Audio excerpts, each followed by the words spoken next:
Everyone welcome to स्टूडेंटो। So हमारे साथ हैं नेहा मैम, जिनका यूपी पीसीएस में 15 रैंक के साथ वीडियो के पोस्ट पर सिलेक्शन हुआ है।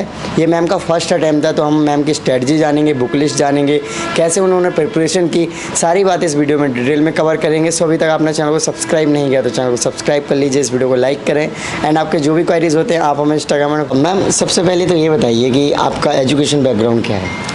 सब मैंने अपनी जो ग्रेजुएशन है वो MVN यूनिवर्सिटी से केमिस्ट्री ऑनर्स के साथ की है और उसके बाद मैं इस प्रिपरेशन में जुड़ गई हूँ। ओके, सो मैम आप सिविल सर्विसेज की प्रिपरेशन में कैसे जुड़े? मोटिवेशन कहाँ से आया?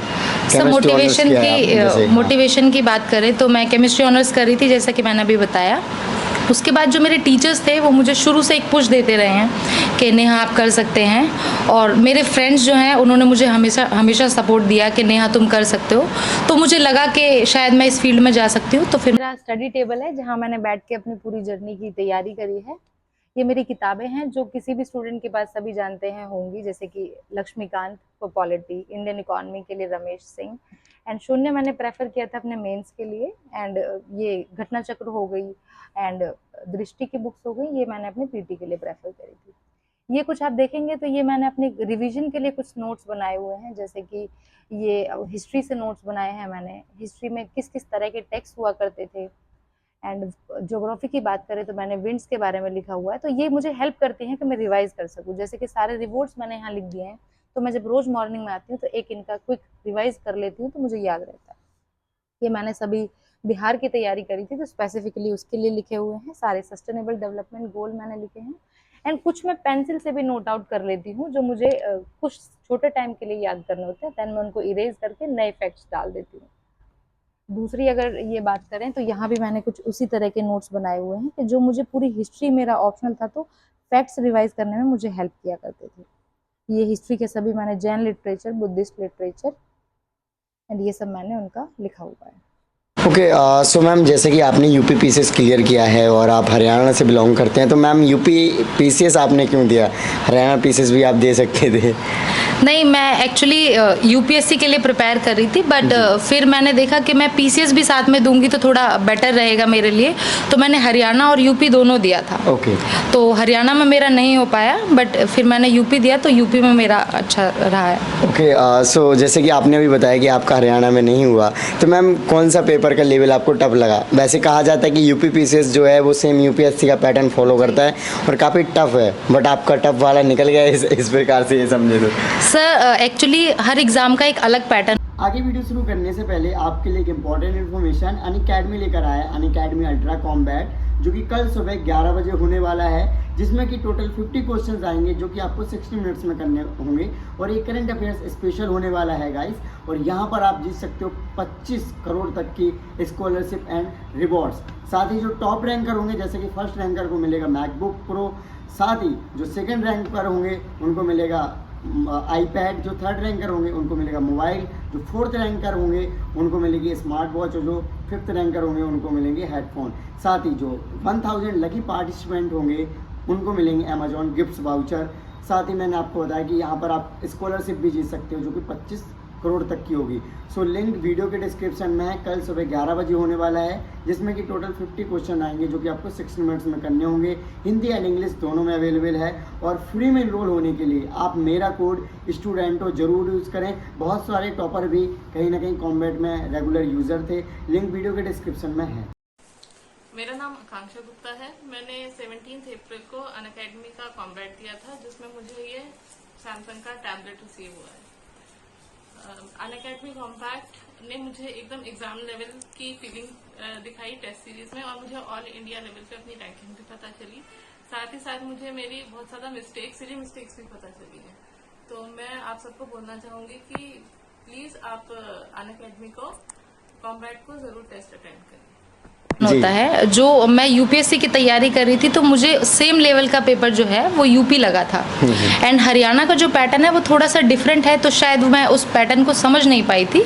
तो मेरे लिए अगर बात करें तो यूपी ज़्यादा मैं प्रेफर कर पाई थी कि वो इजी था। सो मैम आपका मीडियम और ऑप्शनल आपने क्या रखा? मेरा मीडियम इंग्लिश रहा है और ऑप्शनल मेरा हिस्ट्री था। हिस्ट्री था, तो केमिस्ट्री नहीं रखा मैम आपने? नहीं, एक्चुअली मैं पहले PSIR के साथ जा रही थी जब मैं UPSC की तैयारी कर रही थी, बट जब मैं यूपी के लिए आई तो मुझे लगा कि शायद मैं हिस्ट्री में बेटर परफॉर्म कर पाऊंगी, और मेरे पास टाइम बहुत कम था, तो मैंने इसलिए टाइम की कमी की वजह से हिस्ट्री पे मैं गई। ओके, सो कब से तैयारी करना आपने स्टार्ट किया, और मैम कौन सा अटैम्प्ट दिया, जैसे UPSC का भी कब अटैम्प्ट दिया था इस तरीके से? मैंने 2019 से अपनी तैयारी शुरू करी, और उसके बाद फिर मैंने एक अपना अटैम्प्ट दिया UPSC के लिए, जो मेरा नहीं हो पाया। फिर उसके बाद मैंने यूपी का दिया, ये मेरा यूपी में फर्स्ट अटैम्प्ट था और वो मेरा हो चुका है। ओके, सो आपका फर्स्ट रिएक्शन क्या था जब आपने रिजल्ट देखा कि आपका फाइनल सिलेक्शन हो गया, और आपके पेरेंट्स और फैमिली? एक्चुअली मैं बिहार के लिए मेंस की टेस्ट सीरीज दे के आ रही थी जिस दिन मेरा रिजल्ट आया था, और मैं वापस आ रही थी, बहुत वेट किया था 2 दिन से कि रिजल्ट होगा कि नहीं होगा। हम सारे फ्रेंड्स थे, हम आ रहे थे, तो मैं ऑटो में थी जब मेरा रिजल्ट आया, तो कुछ देर के लिए तो मैं शॉक थी, बट उसके बाद हम बहुत खुश हैं। ओके, सो मैम अब ये बताइए स्ट्रेटजी स्पेशली क्या फॉलो करी, कैसे तैयारी करी, कौन सी किताब को कैसे पढ़ा आपने, उसके बारे में? जी, मैंने तो अपनी तैयारी बहुत शॉर्ट नोटिस में करी थी, क्योंकि यूपी का मेरा ऐसा कुछ प्लान नहीं था, बट अगर मैं अपनी स्ट्रेटजी की बात करूँ तो मैंने मेंस पर ज़्यादा फोकस किया था, और हर जो भी इस कैंडिडेट इस प्रोसेस में है उसको मेंस पे ज़्यादा फोकस करना चाहिए, जो मैं कहूँगी। तो मैंने मेंस के लिए वही स्टैंडर्ड बुक्स जो UPSC के लिए कैंडिडेट्स प्रेफर करते हैं, लक्ष्मीकांत, स्पेक्ट्रम एंड ज्योग्राफी के लिए फिजिकल ज्योग्राफी, ये सब किताबें मैंने प्रेफर करी थी, और 2 महीने पहले मैंने PT का पढ़ना शुरू कर दिया था। तो 2 महीने पहले? हाँ जी। सो मैम 2 महीने पहले जैसे कि आपने बताया पढ़ना शुरू कर दिया, तो उस टाइम पे आप टेस्ट सीरीज वगैरह लगा रहे थे? जी, मैंने यूपी के लिए कोई टेस्ट नहीं लगाया, बट मैं सबको बोलूँगी कि टेस्ट सीरीज़ बहुत ज़रूरी होती हैं, और वो हमें ज़रूर करनी चाहिए, specially previous year questions. Okay, so ma'am specially आपने जैसे मैं क्वेश्चन पूछने ही वाला था प्रीवियस ईयर क्वेश्चन, सो आपने प्रीवियस ईयर क्वेश्चंस कितने टाइम के करे थे आपने? एक्चुअली एक किताब आती है इसके लिए, घटना चक्र, मैंने उस किताब को बहुत प्रेफर किया है, और वो बहुत बड़ा योगदान उसने प्ले किया है मेरे इसमें। तो मैंने घटना चक्र की सभी किताबें कर ली थी। तो उसमें सारे प्रीवियस ईयर दिए हुए थे, वो मैंने कर ली थी, तो उसने मुझे बहुत हेल्प करी थी। मैम नॉर्मली हर कोई कहता है प्रीवियस ईयर पढ़ो, चाहे कोई भी गवर्नमेंट एग्जाम्स हो, तो मैम अभी आपको क्या लगा कि यूपी PSS में कितने क्वेश्चन जो हैं लगे कि रिपीटेड हैं, या फिर सेम उसी से रिलेटेड हैं जो कि प्रीवियस ईयर के क्वेश्चंस थे? प्रीवियस ईयर का मेरे जो रिजल्ट है उसमें बहुत बड़ा योगदान रहा है, कि अगर मैंने प्रीवियस ईयर नहीं किए होते तो शायद मैं नहीं पास कर पाती PT। तो किसी भी रिजल्ट के लिए अगर आपको चाहिए तो आपको प्रीवियस ईयर करना बहुत ज़रूरी है, और यूपी में तो प्रीवियस ईयर का बहुत बड़ा जो रोल है वो है, क्योंकि क्वेश्चंस कुछ ना कुछ रिपीट होते हैं, उनकी वर्डिंग चेंज हो जाती है, बट क्वेश्चंस रिपीट होते हैं। राइट। तो प्रीवियस को आप नहीं इग्नोर कर सकते। ओके, सो मैम अभी आप जैसे कि लाइब्रेरी में स्टडी कर रहे हैं, सो अभी क्या मतलब किस एग्जाम के, अभी UPSC करना है या फिर BPSC भी करना है? नहीं, अब BPSC में कर रही थी, बट इस एग्जाम के बाद मुझे लगता है कि मेरे पास एक स्टेबिलिटी है, तो मैं अब IAS ही दूंगी। IAS का? सो आप 23rd का देने वाले हैं? जी बिल्कुल। सो मैम उसको लेकर आप अभी पढ़ रहे हैं डेली, कि आप रिजल्ट आ गया तो उसके चलते कुछ टाइम ऐसे ही? अभी 2 दिन तो मैं थोड़ा रेस्ट पीरियड पे हूँ, फैमिली में बहुत ज़्यादा खुशियाँ मन रही हैं, तो अभी तो मैं वहाँ हूँ, बट मेरा प्लान है कि 1-2 दिन में मैं तैयारी शुरू कर दूँ। ओके, सो एवरेज कितने घंटे स्टडी करते हैं मैम आप, ऐसा क्या रहता है रूटीन? सर मेरा मतलब घंटों का ऐसा नहीं था, बट मेरा डिसाइडेड था, हम ग्रुप स्टडीज़ किया करते थे, हमारा डिसाइडेड था कि एटलीस्ट मिनिमम हम 7 आवर्स देंगे प्रोडक्टिव, उसके बाद टाइम के अनुसार कि मतलब ज़रूरत है, मेंस पास आ गया है, PT पास आ गया है, तो उसके हिसाब से फ्लेक्सिबल हमारे आवर्स थे, तो वो 12 से 13 घंटे तक भी पहुंच चुके हैं, और मेंस के टाइम पे वो 13 से 14 घंटे पहुंच चुके हैं। जैसे कि मैम आपने अपने लाइब्रेरी के उसमें लगा भी रखा है, यहाँ पे आप बैठते हैं सिटिंग जगह पे, कुछ डाटा वगैरह, कुछ बहुत सारे ऐसे वर्ड्स हैं, तो मैम जैसे डाटा और कुछ फैक्चुअल इन्फॉर्मेशन होती है जो कि UP PSS हो गया, फिर BPSC जैसे एग्जाम्स में बहुत ज़्यादा डायरेक्टली क्वेश्चन पूछ लिए जाते हैं, तो मैम इनको याद रखने के लिए क्या करते थे? इसी तरह की ट्रिक्स का अपना यूज़ करते थे या फिर और भी? सर हम क्या किया करते थे कि हम ग्रुप में, जैसे मैंने बताया, स्टडीज़ किया करते थे, तो हम टॉपिक डिसाइड किया करते थे कि हम ये टॉपिक्स पढ़ेंगे, और फिर उसको अपनी स्टडी टेबल जो है, जिसको हम गोलमेज सम्मेलन बोलते हैं, उस पर हम टी ब्रेक होता है, उस पर उनको डिस्कस किया करते थे, और उनकी ट्रिक्स बना लिया करते थे, जैसा कि मैंने अपनी सीट पे लिखा हुआ है। तो इससे क्या होता है कि आपको रिटेनिंग पावर आपकी इंक्रीज हो जाती है, तो वो आपको हेल्प करेंगे डेटा को याद करने में। ओके, जो आपका ऑप्शनल है मैम, उसके बारे में थोड़ा सा बताएं। ऑप्शनल मैंने जैसे मैंने बताया बहुत शॉर्ट नोटिस पे किया, बट हिस्ट्री एक बहुत ही अच्छा ऑप्शनल मुझे जो मेरे को इस प्रिपरेशन में लगा, क्योंकि वो जीएस में बहुत बड़ा रोल प्ले करता है। जीएस 1 जो है वो आपका उसमें से पूरा कवर हो जाता है। तो ऑप्शनल के लिए मैंने बालियन सर के जो नोट्स हैं वो प्रेफर किए थे, और टोटली मैंने गूगल पे रिलाई किया था। मैंने उसी पीरियड में अपने नोट्स सेल्फ नोट्स बनाए थे जो मुझे बहुत हेल्प किए थे रिवीजन के लिए। राइट मैम, जैसे कि हिस्ट्री काफ़ी वास्ट सिलेबस है, देन उसके बाद ओवरलैप जीएस में काफ़ी है, प्रीलिम्स में हो चाहे मेंस में हो, तो मैम कितना हेल्पफुल रहा आपकी ओवरऑल जर्नी में भी?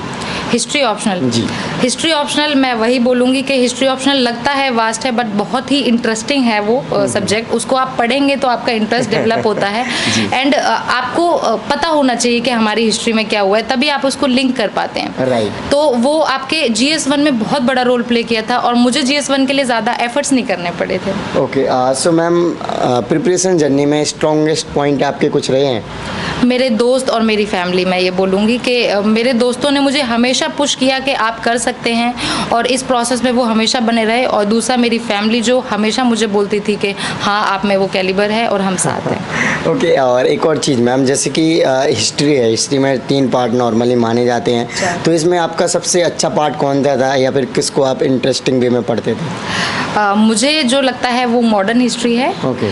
उसको मैं काफ़ी इंटरेस्ट लेके पढ़ती थी, और अगर इजी की बात करें तो मुझे एंशिएंट काफ़ी इजी लगा इस प्रिपरेशन में, बट मेरा जो ज़्यादा इंटरेस्ट था वो मॉडर्न में था। ओके, सो जैसे कि अभी आप आईएएस के लिए सोच रहे हो, या फिर आप अभी भी ऑफिसर बन गए हो, पीसीएस ऑफिसर, तो मैम ऐसा क्या करने का सोचा है आपने, कि आपने पहले सोच रखा था कि हम इस तरीके से करेंगे, और रिजल्ट आने के बाद कुछ चेंजेस हो रहे हैं माइंड में कि नहीं करना है कैसे? नहीं, मेरा इस प्रोसेस में जो आने का मेरा वो मेन मोटिव था वो यही था कि काश मैं रूरल लोगों के पास जा पाऊँ और उनके लिए कुछ काम कर पाऊँ, क्योंकि मैं हमेशा से थोड़ी सेंसिटिव रही हूँ कुछ वर्क के लिए। तो ये था कि कैसे भी करके मौका मिले, वो यूपीएससी के तहत मिले या फिर यूपी पीसीएस के तहत मिले या फिर कोई भी मिले, तो मैं उस वर्क के लिए थोड़ा सा काम कर पाऊँ। और अब मैं डिसाइड करना शुरू कर रही हूँ कि कैसे कैसे मैं उनकी मदद कर पाऊँ। ओके, सो आपने मैम कोचिंग वगैरह भी की है? जब मैंने तैयारी शुरू करी थी तो उस टाइम मैं कोचिंग के लिए गई थी, और मैंने ALS इंस्टीट्यूट है उससे कोचिंग करी थी। देन उसके बाद मैं सेल्फ स्टडी कर रही हूँ। Self study. सो मैम आपको क्या लगता है कि कोचिंग बेस्ट है सिविल सर्विसेज एग्ज़ाम के लिए, या फिर सेल्फ स्टडी? क्योंकि आजकल गूगल, यूट्यूब बहुत ज़्यादा हेल्पफुल हैं, जैसे कि आपने बताया कि आपने हिस्ट्री मैक्सिमम आप गूगल पर रिलाई करें। हेल्प से किया है। आजकल बहुत ट्रेंड है कि बच्चे कोचिंग की तरफ बहुत भाग रहे हैं, बट मैं ये सलाह दूंगी कि अगर बच्चे को लगता है कि वो उसको बहुत ही ज़्यादा ज़रूरत है कोचिंग की या फिर किसी गाइडेंस की, तभी वो कोचिंग की तरफ जाएं। अदरवाइज़ आजकल यूट्यूब पे बहुत मटेरियल अवेलेबल है, बहुत सारे पेजेस, वेबसाइट्स बन चुके हैं जो बच्चों को बहुत हेल्प करते हैं। तो अगर बच्चे चाहें तो उनका जो बॉक्स है, out of the box thinking, वो इसी तरीके से डेवलप होती है जो कोचिंग में शायद मुझे लगता है लिमिटेड हो जाती है। राइट। एक और बात अगर मैम करी जाए, जैसे कि स्टूडेंट नोट्स बनाते हैं, देन नोट्स में भी काफ़ी टाइम जाता है, और जो मार्केट में विभिन्न कोचिंग इंस्टीट्यूट हैं उनके भी नोट्स आते हैं, तो क्या मैम नोट्स, सेल्फ नोट्स बनाना ज़्यादा ज़रूरी है, फिर नोट्स ले लो वो पढ़ लो उस तरीके से? सर, सेल्फ नोट बहुत ज़रूरी है इस प्रोसेस में, क्योंकि रिजल्ट से पहले, मतलब पेपर से पहले आपको एक ही दिन मिलता है जी, जिसमें आपको 2-2 पेपर देने होते हैं। जैसे कि हमारा यूपी पीसीएस का था तो एक दिन में 2 पेपर थे, उसमें आप बहुत वास्ट नोट्स को रिवाइज नहीं कर सकते हैं। तो उसके लिए आपके कंसाइज नोट्स होने चाहिए जिनको आप एक दिन में एटलीस्ट 2 पेपर आप रिवाइज कर सकें। तो मेरा मानना है कि नोट्स बहुत ज़रूरी हैं। ओके, सो मैम जैसे कि एनसीईआरटी की आपने भी बात करी, एनसीईआरटी की ऑलमोस्ट सब कोई बात करता है, यूपीएससी की तैयारी करना है, सिविल सर्विस, एनसीईआरटी पढ़नी होगी, तो मैम आपको क्या लगता है कि एनसीईआरटी सच में हेल्पफुल है? अभी तो जो पेपर आते हैं वो एनसीईआरटी पे ही रिलाई करते हैं, क्योंकि किसी भी चीज़ के लिए एक बेस होना बहुत ज़रूरी होता है। तो अगर आपका बेस बहुत अच्छा है, और वो बेस आपका एनसीईआरटी से ही डेवलप होता है, क्योंकि आजकल के जो एग्ज़ाम है वो सीधे क्वेश्चन उठा के एनसीईआरटी से दे रहे हैं। तो एनसीईआरटी से मैं यही सलाह दूंगी कि बच्चे उनमें से नोट्स अपने बना लें और उनको टाइम टू टाइम रिवाइज करते रहें। यस मैम, जैसे कि बहुत सारे डिस्ट्रैक्शन हैं, अगर देखा जाए स्टूडेंट तैयारी करते हैं, कोई गर्लफ्रेंड बॉयफ्रेंड में हो जाता है, और भी तमाम प्रकार की चीज़ें, तो मैम आपके साथ कोई ऐसा रहा है कि आपके कोई बॉयफ्रेंड रहे हो? नहीं, ऐसा तो कुछ नहीं है, बट हाँ मेरे दोस्त काफ़ी हैं जो मेरे लिए डिस्ट्रैक्शन, मैं नहीं बोलूँगी, मेरा सपोर्ट सिस्टम ही बने हैं। उन्होंने मुझे कभी इस चीज़ की कमी महसूस नहीं होने दी है। राइट मैम, सो आप देखते हो कि बहुत सारे स्टूडेंट हैं, तैयारी तो बहुत ज़्यादा कर रहे हैं, और कहते हैं सिलेक्शन भी बहुत कम लोगों का होता है, लेकिन जैसे मैं तो इंटरव्यू लेता रहता हूँ तो मुझे लगता है कि मैक्सिमम लोगों का होता है। तो आपके अकॉर्डिंग क्या लगता है कि स्टूडेंट्स भीड़ चाल में चल रहे हैं, सिलेक्शन हो भी रहे हैं, नहीं भी हो रहे हैं, और नहीं हो रहे हैं तो क्या रीज़न लगता है? जैसे कि मेरी खुद की लाइब्रेरी है, मैं यहाँ पे बच्चों को पढ़ते हुए देखती हूँ। मुझे एक ही कारण लगता है कि बच्चों का जो सिलेक्शन नहीं हो पाता है या फिर लेट हो पाता है कि उन्हें प्रॉपर गाइडेंस नहीं पता है। वो सिर्फ पढ़ रहे होते हैं, उन्हें नहीं पता कि हमें क्या सही करना है क्या नहीं करना है। तो अगर उन्हें बच्चों को प्रॉपर गाइडेंस मिलती है या फिर वो सही टाइम पे उनको कोई बता देता है तो मुझे लगता है कि सक्सेस रेट बहुत वास्टली इंक्रीज हो सकती है। राइट मैम, प्रिपरेशन के जर्नी में आपको कुछ ऐसे टिप्स एंड पॉइंट्स नज़र आए होंगे कि जो हर स्टूडेंट फॉलो करें तो उनका जल्दी सिलेक्शन हो जाएगा, उनके बारे में बताइए मैम। टिप्स की बात करूँ तो सबसे पहला मैं यही बोलूँगी कि बच्चे अपना बेस बहुत स्ट्रॉन्ग कर लें। बच्चे आजकल कुछ बुक्स आ रही हैं जो क्या कहते हैं क्विक रिवीजन के तौर पे आप इस्तेमाल करते हैं, बट बच्चे बेस नहीं बना पाते अपना। तो मैं सभी कैंडिडेट्स को यही सलाह दूंगी कि पहले अपना बेस स्ट्रॉन्ग करें, क्योंकि कुछ क्वेश्चन का जो स्टैंडर्ड अब है वो सिर्फ आपका बेस अगर अच्छा है तो आप कर पाएंगे। दूसरा, डीमोटिवेट ना हो। ये प्रोसेस टाइम लेता है, ये आपकी बहुत सारी परीक्षा लेता है, आपका पेशेंस लेवल चेक करता है। तो बस पेशेंस ना खोएं, सक्सेस आपको जरूर मिलेगी। ओके, सो लास्ट में कोई मैसेज मैम एस्पिरेंट को? मैं बस यही कहूँगी कि ये प्रोसेस बहुत खूबसूरत है। इसके बाद के जो रिजल्ट्स हैं, जो खुशी आप दे पाते हैं अपने आसपास के लोगों को, खुद को, और आप अपनी सोसाइटी के लिए कुछ कर पाते हैं, तो बस इस प्रोसेस में डटे रहिए और सक्सेस आपको जरूर मिलेगी। Okay, so thank you so much ma'am for your lovely message. So friends, आपने देखा कि मैम ने अपनी जर्नी को शेयर किया, साथ में स्ट्रेटजी और बुक लिस्ट वगैरह बताई। सो आई होप कि आपको वीडियो अच्छी लगी होगी, इन्फॉर्मेटिव लगी होगी। तो अभी तक आपने चैनल को सब्सक्राइब नहीं किया तो चैनल को सब्सक्राइब कर लीजिए, इस वीडियो को लाइक करें, एंड आपके जो भी क्वेरीज होते हैं आप हमें इंस्टाग्राम और फेसबुक पर मैसेज कर सकते हैं। इन सभी के लिंक